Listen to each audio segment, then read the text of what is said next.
Good evening बच्चों। बच्चों आज हम करेंगे चैप्टर 7 सिंपल लीनियर इक्वेशन। तो हम बात करते हैं सबसे पहले बेटा लीनियर इक्वेशन क्या होती है। देखिए लीनियर इक्वेशन हम लोगों ने एल्जेब्रा जब टॉपिक किया था, चैप्टर किया था, तो उसमें हम लोगों ने पॉलिनोमियल समझ लिया था, है ना। मैंने आपको बता दिया था बेटा कि पॉलिनोमियल क्या होता है। वो एक्सप्रेशन जिसमें कांस्टेंट और वेरिएबल एक दूसरे से mathematical operators plus minus multiply divide के थ्रू जुड़े हुए होते हैं, वो हमारा पॉलिनोमियल कहलाता है। और वहाँ दो चीज़ और इम्पॉर्टेंट थी कि पावर शुड भी क्या होनी चाहिए, पावर एक होल नंबर होनी चाहिए। और दूसरी चीज़ क्या है कि उस इक्वेशन में या उस एक्सप्रेशन में एटलीस्ट वन वेरिएबल तो होना चाहिए। ठीक है, अब हम बात करते हैं लीनियर इक्वेशन क्या होती है बेटा। एन इक्वेशन जब हम बात करेंगे यहाँ पे, तो इक्वेशन वो कैसी होगी, पॉलिनोमियल। ठीक है, पॉलिनोमियल इक्वेशन जिसमें मतलब वेरिएबल और कांस्टेंट एक दूसरे से जुड़े हुए होंगे। ठीक है, an equation in which power of variable, in which power नहीं, पावर की जगह हम टर्म यूज करेंगे डिग्री। मैंने आपको डिग्री भी उसमें समझा दिया था। डिग्री क्या होती है, किसी भी एक्सप्रेशन की सबसे बड़ी पावर। तो an equation in which degree is 1 known as linear equation, मतलब वो इक्वेशन जिसकी डिग्री 1 हो उसको लीनियर इक्वेशन हम कहते हैं। ठीक है, वो इक्वेशन जिसकी डिग्री 1 हो लीनियर इक्वेशन कहते हैं, उसे हम एग्जाम्पल से समझ लेते हैं। देखिए बेटा, यहाँ पर मैं आपके सामने एक इक्वेशन लिखूंगा 7x plus 2a equals to 9। पहली बात तो ये इक्वेशन कैसे बनती है, इक्वेशन में जब ये इक्वल्स टू का साइन यूज़ होता है तब वो इक्वेशन बनती है। अब हम बात करें यहाँ पर ये कौन सी इक्वेशन है, तो देखिए यहाँ पर हम देख पा रहे हैं वेरिएबल दो हैं, एक तो x है और एक a है। और हम देख पा रहे हैं दोनों की यहाँ पर जो पावर है वो 1 है, क्योंकि पावर अगर गिवन नहीं होती तो 1 हम उसको एज्यूम करते हैं। तो यहाँ पर हम बात करें डिग्री की, तो डिग्री होती है सबसे बड़ी पावर, तो सबसे बड़ी पावर यहाँ पर 1 है। तो जिसकी डिग्री, जिस भी इक्वेशन की डिग्री 1 होती है वो लीनियर इक्वेशन कहलाती है।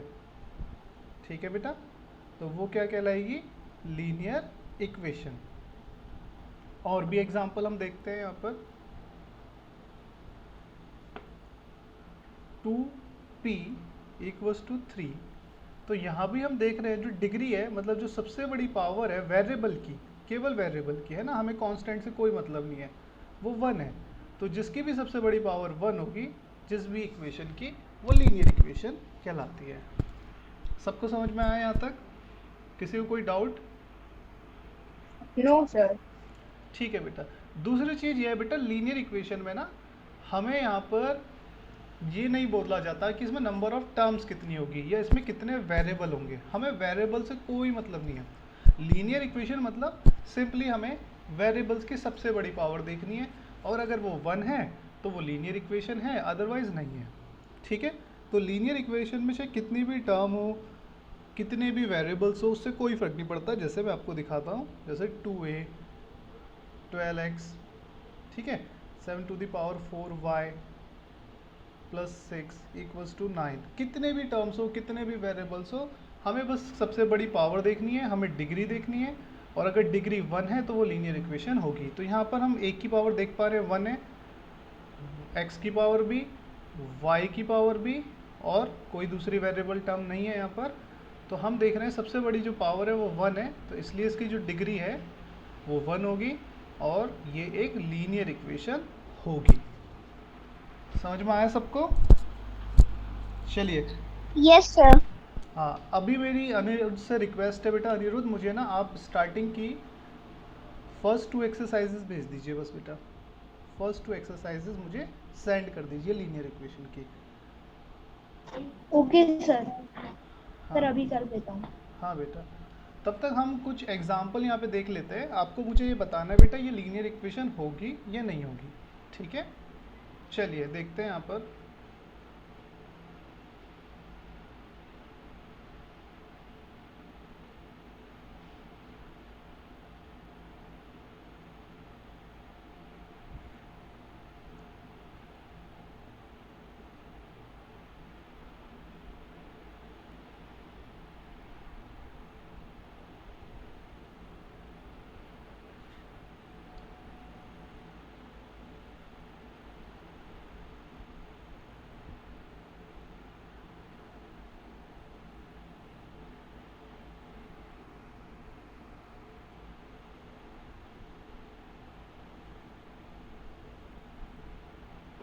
तो ये आपके सामने कुछ एग्जांपल्स हैं यहाँ पर। तो मैं वन बाय वन आपसे पूछता हूँ, आपको आंसर करना है। सबसे पहला क्वेश्चन है मेरा अयांश से। अयांश बेटा, ये जो फर्स्ट वाला एग्जांपल है, क्या ये लीनियर इक्वेशन का है? ये जो फर्स्ट क्वेश्चन है बेटा, क्या ये लीनियर इक्वेशन है?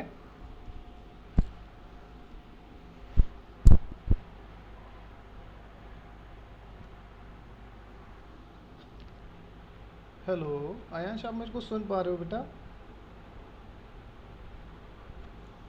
ओके, मैसेज किया है शायद। Yes sir.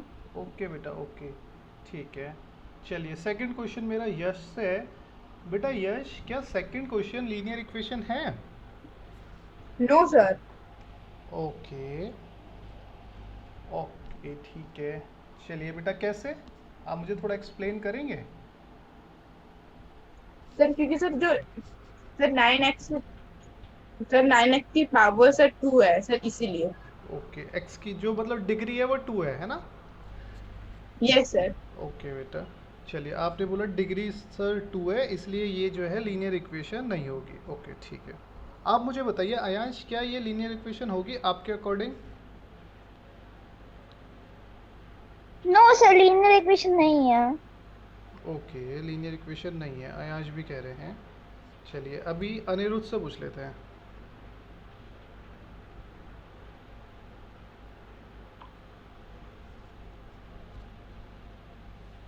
क्या अनिरुद्ध बेटा, ये लीनियर इक्वेशन है?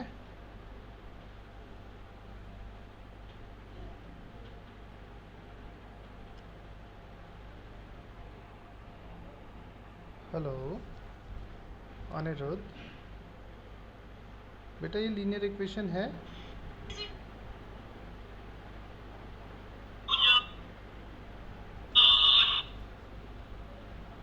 हेलो अनिरुद्ध, शायद मुझे इस पे वो सेंड कर रहे हैं। चलिए बेटा, मैं आपको समझाता हूँ। देखिए, ये लीनियर इक्वेशन है। अब देखिए कैसे है, ये समझिए। जब मैं इसको थोड़ा सॉल्व करूँगा तो मैं क्या करूँगा बेटा, जो सिमिलर वेरिएबल्स है उन्हें साथ में लाऊंगा। तो मैं भाई उठा के 9x² को राइट साइड में ले आया, ठीक है? जो लेफ्ट साइड में 9x² था ना, इसको मैं राइट साइड में ले आया, तो ये माइनस हो जाएगा एंड -18x और बाकी सब एज इट इज। तो इधर कुछ नहीं बचेगा, 9x² उठ के राइट साइड में आ गया, लेफ्ट साइड में। तो भाई 9x² से 9x² हो गया कैंसिल आउट, तो यहाँ पे रह गया 18x। तो 18x इक्वल्स टू 0। तो ये तो लीनियर इक्वेशन है ना बेटा? डिग्री देखेंगे आप यहाँ पर, तो डिग्री है भाई 1 और इसकी डिग्री 1 है, तो ये लीनियर इक्वेशन है। समझ में आया बेटा? Yes sir. सर। अब तो कोई दिक्कत नहीं होगी लीनियर इक्वेशन में। Yes sir. चलिए चलिए बेटा, एक मौका और देते हैं आपको। अब ये बताइए, क्वेश्चन नंबर 3 लीनियर इक्वेशन है या नहीं है? सर 3 लीनियर इक्वेशन है। ओके, यस सर, लीनियर है। अनिरुद्ध आप बताइए बेटा।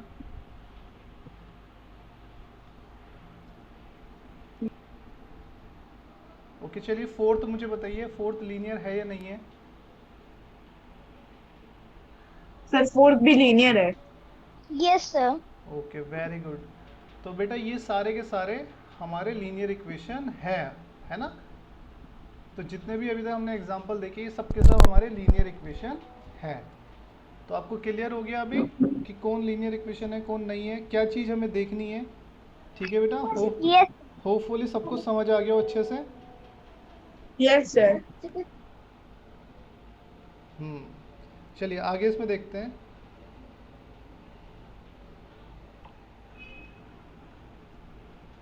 अब हम देखते हैं बेटा हमारी एक्सरसाइज 7.1। देखिए 7.1 में बहुत अच्छे क्वेश्चंस हैं और मज़ा आएगा इनको करने में, ठीक है?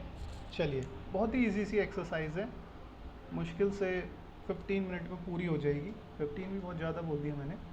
देखिए कितनी इजी एक्सरसाइज है। एक्सरसाइज 7.1, फर्स्ट क्वेश्चन है इसका। बोला है form an equation for each of the following statement. Statement हमें दी है, इक्वेशन हमें बनानी है। तो इसमें सी वाला पार्ट में आपको बताऊं तो जैसे बेटा बोला जाता है ना, जब भी 2/5 2/3, 1/5, 1/3। तो उसका मतलब होता है जैसे 2/5 बोला है तो 2/5, 1/3 बोला है 1/3, 2/3 बोला है 2/3, 2/7 बोला है 2/7। तो इसका सिंपली मतलब यही होता है, ठीक है। तो यहाँ पे बोला है 2/5 of a number p, 2/5 of a number p added to 7 gives 30। मतलब p का 2/5 ऑफ मतलब का, तो 2/5 किसका, p का, तो 2/5 p का ऐड किया जाता है 7 में तो कितना आ जाता है 30। यही हमारा आंसर है, बस इक्वेशन बनानी है हमें, ठीक है। बहुत ही सिंपल था। ऑफ मतलब होता है मल्टीप्लाई, तो 2/5 मल्टीप्लाई p ऐड मतलब प्लस, किस में करना है 7 में, गिव्स मतलब इक्वल्स टू, गिव्स की जगह कभी कभी इज भी आता है ना, तो इक्वल्स टू 30। तो सिंपली जितने भी स्टेटमेंट है उसको बिल्कुल आपको इसी तरीके से करना है, स्टेटमेंट का आपको इक्वेशन में चेंज कर देना है। कर लोगे आप लोग? किसी को कोई डाउट इसमें? No sir. बहुत ही No, सिंपल sir. है, ठीक है बेटा। चलिए क्वेश्चन नंबर सेकंड देखिए बेटा। देखिए जितने भी इक्वेशन वाले और बनाने वाले, इक्वेशन बनाने वाला या इक्वेशन से स्टेटमेंट बनाने वाले क्वेश्चन बड़े सिंपल होते हैं। जैसा जैसा आपको दिख रहा है वैसा वैसा आप कर दो। देखिए यहाँ पर आपको क्या दिखा कि भाई m डिवाइड हुआ 3 से और फिर उसमें ऐड हुआ 2 और कितना आ जाता है 14। तो बिल्कुल जो दिख रहा है ना वही लिख देंगे, जो दिखता है वो बिकता है, आपने सुनी है ना कहावत। तो यहाँ पर हमें जो दिख रहा है हमें वही लिखना है। तो m डिवाइडेड किससे हुआ डिवाइडेड, बाय 2, देन फिर उसके बाद क्या हो गया, सर 3। हाँ sorry 3 divided by 3, m divided by 3, then उसके बाद हुआ ऐड, देन एडेड टू 2, उसके बाद 2 में ऐड हुआ और gives 14। m divided by 3 then added to 2 gives 14। m को 3 से डिवाइड करो, उसको 2 में ऐड कर दो, आंसर आ जाता है 14।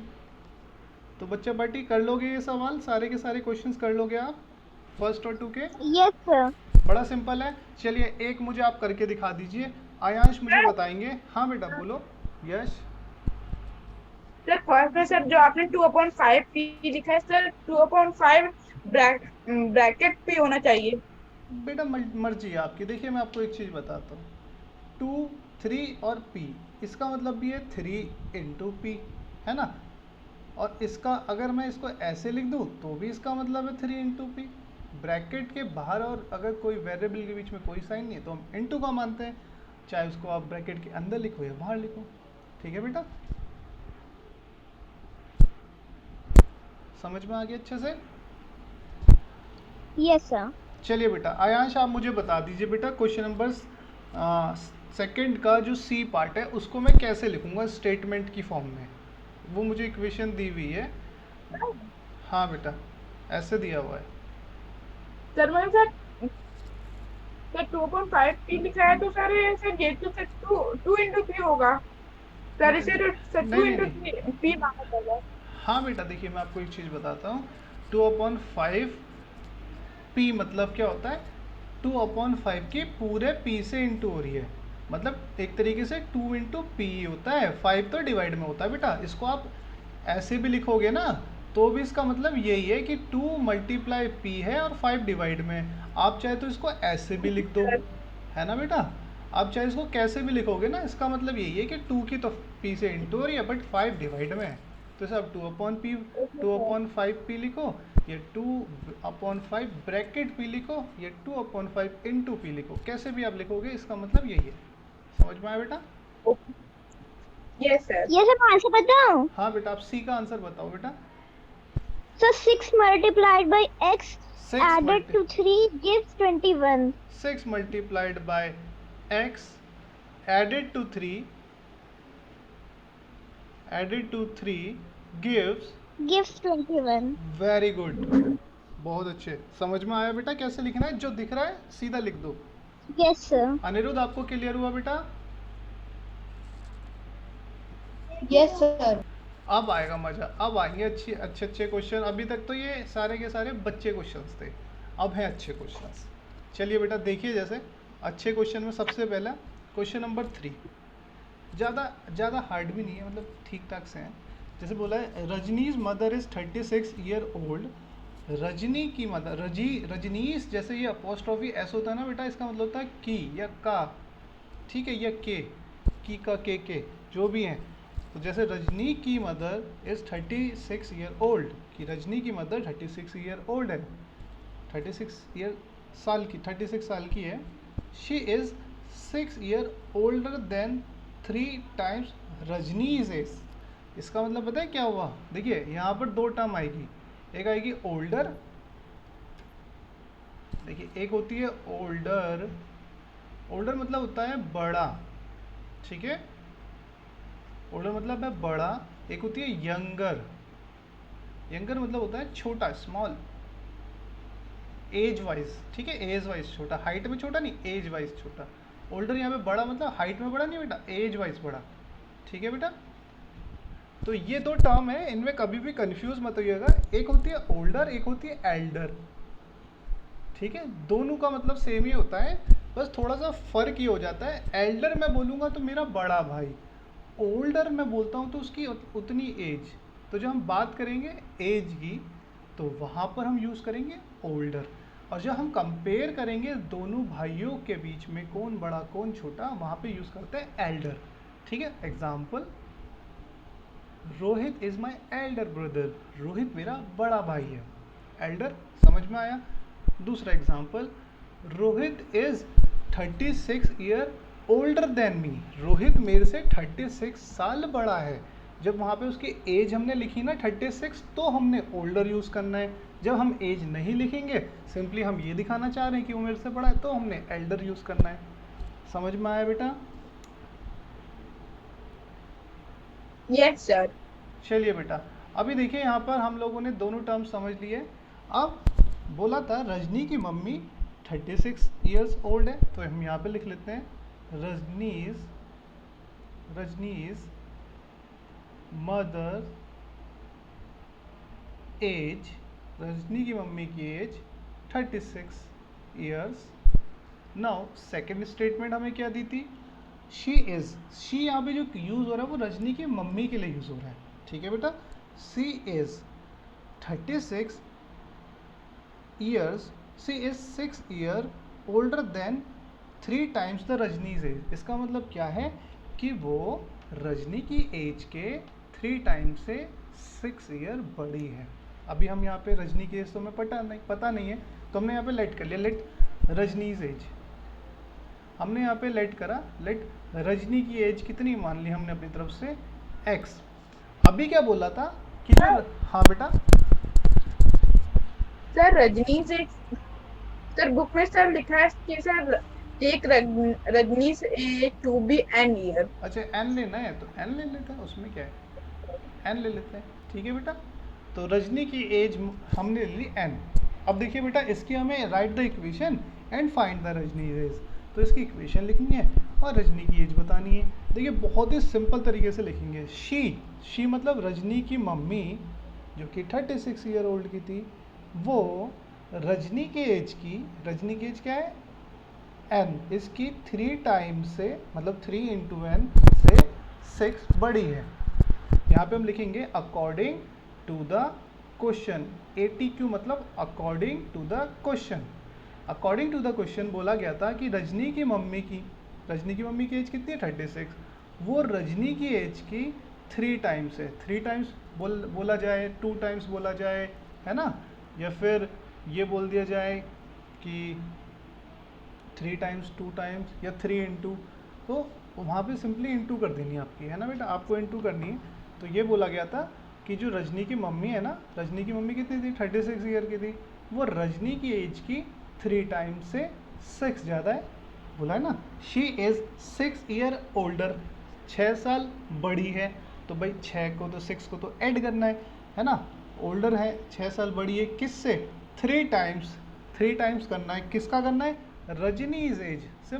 सिंपल लिखा हुआ आगे देखो, 3 टाइम्स रजनीज एज, तो रजनी की एज का 3 टाइम्स से 6 बड़ी है। समझ में आया आप लोगों को? Yes sir. आयांश बेटा, अनिरुद्ध कोई दिक्कत, श्लोक बेटा? No, sir. सर इस इक्वेशन को सर 3n + 6 = 36 तो सर ज्यादा प्रोबेबल होगा। हाँ, आप कैसे भी लिख सकते हो, इसको ऐसे लिख दो। देखिए दोनों साइड इक्वल है, तो किसी को भी लेफ्ट में लिख दो, राइट में लिख दो, क्या फ़र्क पड़ता है। तो भाई ये तो हो गया फर्स्ट। भाई हमसे बोला गया था इसकी इक्वेशन बनाइए, हमने बना दी इक्वेशन। अब इसका जो सेकंड काम है, बोला है इसकी वैल्यू भी बताइए, किसकी, रजनी की एज भी बताइए। तो बेटा देखिए रजनी की एज है n, तो n निकालने के लिए मैं क्या करूँगा, जो सबसे पहले प्लस माइनस में होता है ना, उसको राइट हैंड साइड ले जाएंगे, है ना बेटा। वेरिएबल एक Sir, तरफ, -6, 36 -6. हाँ, वेरिएबल एक तरफ, कांस्टेंट एक तरफ, 3 से डिवाइड किया तो n की वैल्यू आ गई 10 ईयर्स। तो रजनी की एज कितनी हो गई बेटा, रजनीज एज, तो Rajni's age equals to 10 years. Shlok बेटा आपको समझ में आया? Shlok, Aniruddh, Yash, Ayansh? Yes, sir. Yes, sir. Yes sir. Okay बेटा। देखिए बेटा नेक्स्ट क्वेश्चन, क्वेश्चन नंबर 4 देखिए। क्वेश्चन नंबर 4 में हम लोगों को दिया है सम ऑफ टू नंबर इज 63, मतलब दो नंबर को ऐड करने पे 63 आता है, टू नंबर्स को ऐड करने पे 63 आता है। The greater number is 15 more than the smaller number, जो बड़ा नंबर है वो छोटे नंबर से 15 ज़्यादा है। तो भाई अगर हमें छोटा नंबर पता चल गया तो हम बड़ा नंबर भी निकाल सकते हैं उसमें 15 ऐड करके। तो हम लोग यही करते हैं। देखिए बेटा जो भी सेकंड कंडीशन दी है उसमें जो सेकंड चीज़ है अननोन, उसको हम लाइट करेंगे। जैसे यहाँ पर बोला है the greater number is 15 more than the smaller number. तो अगर हमें स्मॉलर नंबर पता हो तो हम ग्रेटर कर सकते हैं, इजीली निकाल सकते हैं। तो हम यहाँ पे स्मॉलर ही लाइट करेंगे, लेट स्मॉलर नंबर x। अच्छा इसने बोला हुआ है p लेना है, हाँ यस सर, सर बुक में से पी दिया हुआ है। ओके बेटा। तो स्मॉलर नंबर हो गया p, तो ग्रेटर नंबर हो जाएगा इससे 15 ज़्यादा, है ना। यही तो बोला है कि ग्रेटर नंबर छोटे वाले नंबर से 15 ज़्यादा है। मोर मतलब ज़्यादा, लेस मतलब कम। मोर बोलता है तो ऐड करना है, लेस कर बोलता है तो सब्ट्रैक्ट करना है ना। ज़्यादा के लिए हमेशा ऐड करोगे ना बेटा। आपको बोला मैंने कि भाई आपके पास 10 टॉफ़ी है ना। मैंने बोला उसमें थोड़ी और ज़्यादा कर दो, तो आप क्या करोगे, कुछ टॉफ़ीज़ और परचेज़ करके उसमें रख दोगे, है ना। आपके पास 10 टॉफ़ी थी तो आप थोड़ी और ज़्यादा करने के लिए उसमें और परचेज़ करके रख दोगे। तो यही चीज़ है बेटा, ज़्यादा करने के लिए हमेशा ऐड किया जाता है। अब बोला गया है इसमें सम ऑफ टू नंबर, अब इनका सम हमें दिया हुआ है ना, p + 5। यहाँ पे लिख देंगे according to the question, question के अकॉर्डिंग इनका सम जो है वो 65 है। तो हमें यहाँ पे सबसे पहले इक्वेशन बनानी थी जो कि हमारी आ गई है 2p + 5 = 65। पहला काम तो हो गया हमारा। दूसरा हमें बोला गया है फाइंड द नंबर। हाँ बेटा, सर आप तो 5 लिख दे रहे सर बार बार से 15 को। अरे ये 15 है ना, 5 कैसे हो गया। ठीक है बेटा, चलिए बेटा अभी देखिए हमें ये p बताना है, मतलब स्मॉलर नंबर बताना है। तो 2p अपनी जगह पर और 15 क्योंकि ये कांस्टेंट है तो इसे कांस्टेंट के साथ ले जाएंगे। लेफ्ट से राइट में आएगा तो सब्ट्रैक्ट हो जाएगा। ये आ गया हमारा 50, तो p = हो गया हमारा 50/2 25। तो smaller number is 25 answer. Clear हुई सबको, कोई दिक्कत? No sir. No, sir. चलिए बेटा नेक्स्ट क्वेश्चन नंबर है इसका 5th। क्वेश्चन नंबर 5 देखिए। अब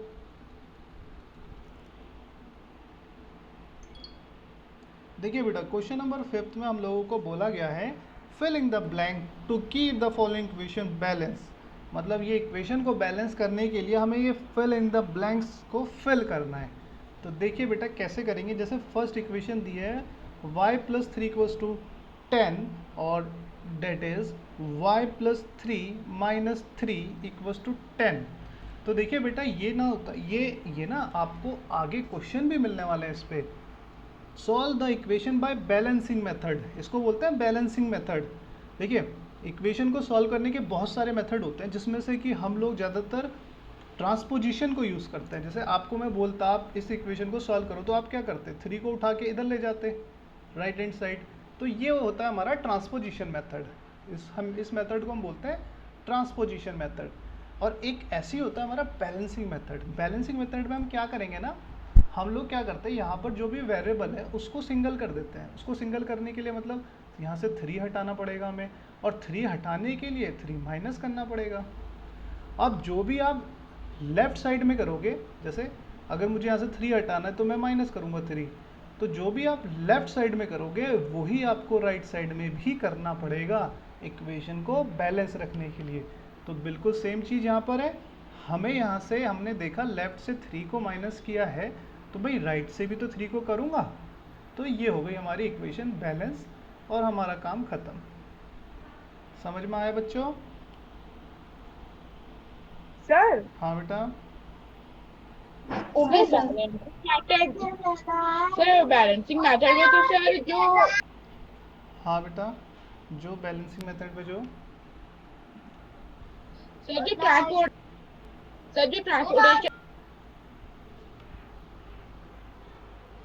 जो ट्रांसपोर्टेशन मेथड में तो सर वही हो रहा है, बट सर थोड़ा लंबा प्रोसेस हो रहा है।